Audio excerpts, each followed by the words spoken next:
So I thought I'd go through my 3DS games.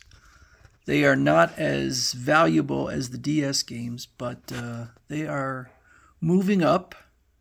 As I said in another video, I never buy a game that I don't intend to play. I intend to play each one, but there are times when you're going to see a lot of times when I buy a game and I don't end up playing it. And it's sort of a combination of waning interest and increasing value. And then at some point I decide I'm simply not gonna, that I'd rather have it as an investment than play it. So the first one I have is pretty easily the most expensive one I have, which is Professor Layton and the Azran Legacy.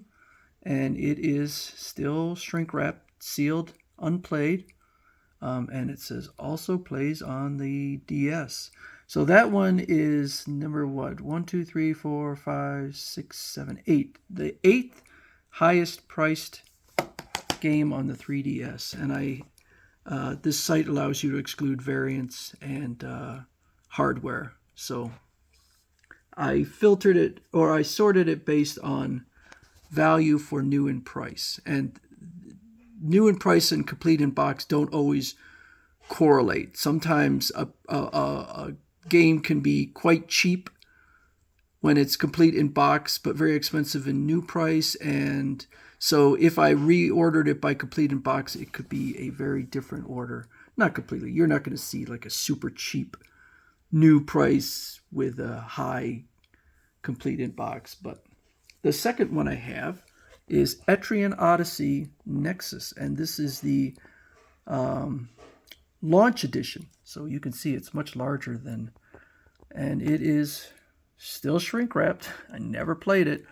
I don't know why I bought the launch edition. I did not buy it for an investment, and I don't particularly care about the series. So I don't know. I don't know why I bought it like that, but all these games I assume that I paid retail price for.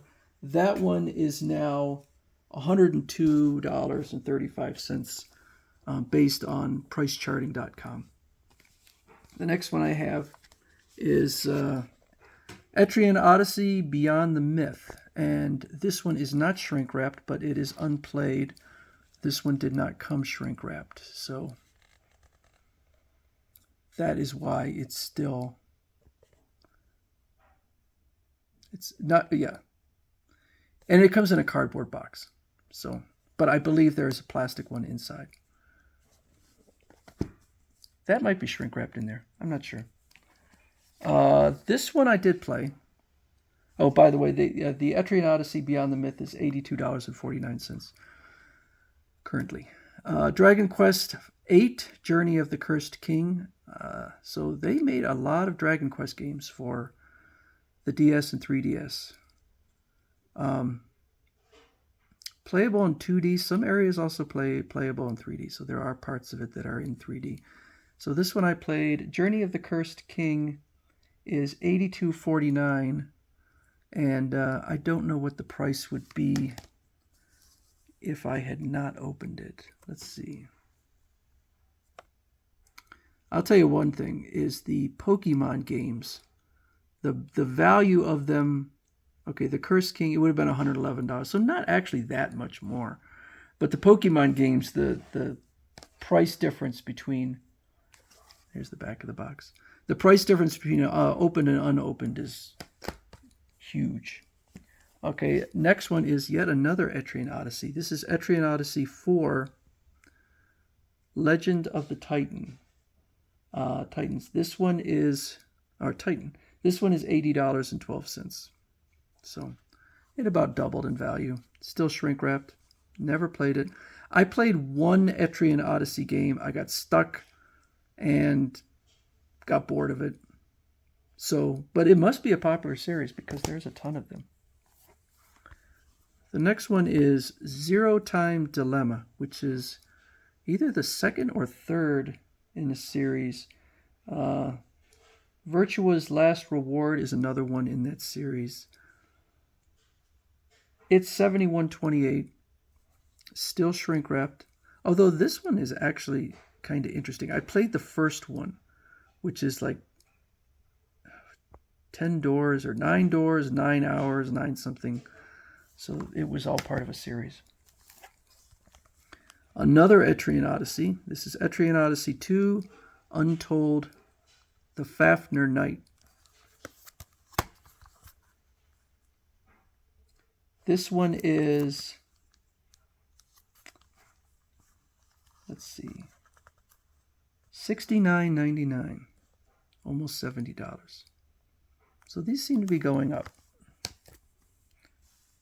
Let's look at just one, for example, the Professor Layton.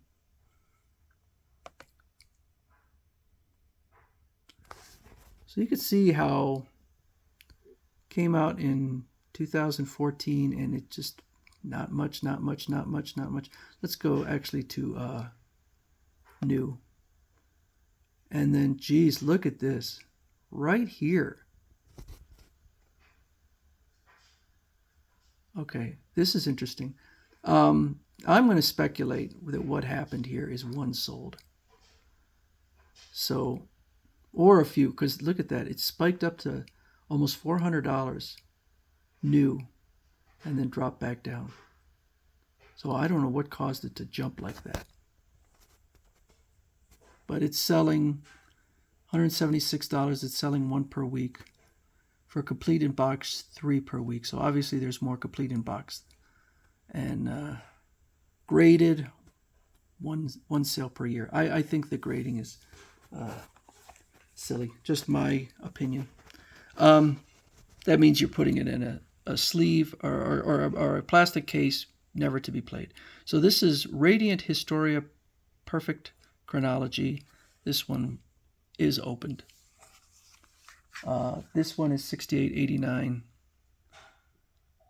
Surely would have been more if I hadn't opened it. Next one is Devil Survivor 2, Shin Megami Tensei. Devil Survivor 2 record breaker. This one is $69.50. Unopened. Never played. A lot of Atlas games. And the last one is Shin Megami 4 Apocalypse. So Shin Megami 4 Apocalypse, $67.49. So you could see I've got a lot of JRPGs. And a lot of JRPGs I never played. Walk the line between peace or anarchy. So what do we have here? We have one Professor Layton game. We have 1, 2, 3, 4 Etrian Odysseys. And we have a couple Shin Megamis, a Dragon Quest, and Radiant Historia. So, and a whole bunch of Atlas games. So anyway, those are my top 10 most valuable, and these are going to be now kept as collectibles, investments, and we'll see what the prices do going forward. I do kind of like to have some of the more expensive, and just because there's a lot of Atlas games and a lot of JRPG doesn't mean that those are necessarily the most expensive, because there's lots of, that's just what I was collecting. By far the craziest one is Barbie Groom and Glam Pups, which I assume was something that was extraordinarily limited. Then we have Guide Louvre, but over $5,000. So that is certainly the highest one. And then you have 3 Yokai watch games. So they're probably very limited amounts. So anyway, that's my top 10 most expensive, most valuable 3DS games.